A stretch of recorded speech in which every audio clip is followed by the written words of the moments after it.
Well, it's even prettier down here, and the sound is beautiful. It's going on this rock, and then down on these rocks. But then you see it's eroding down here.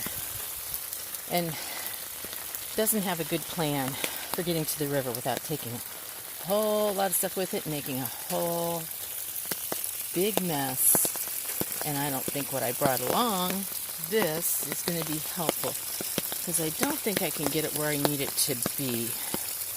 But let's see what happens. I'm just going to lay it down here where it's splashing.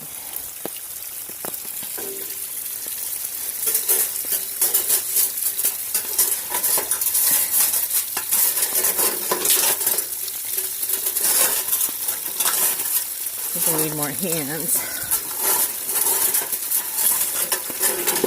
Or maybe there. Okay.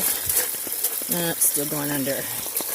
I'm not where I need it to go either. Need a half culvert, I think. Yeah, still a lot running down around it. So I'm gonna, and we're gonna, it's reaching right there. See it? Yeah, it's coming through down. Right. Let me find it. This is the east wall, parallel with the house, and it's starting to come down there. Now, here you can see the erosion. Big time. Okay. So I'm gonna go get a shovel.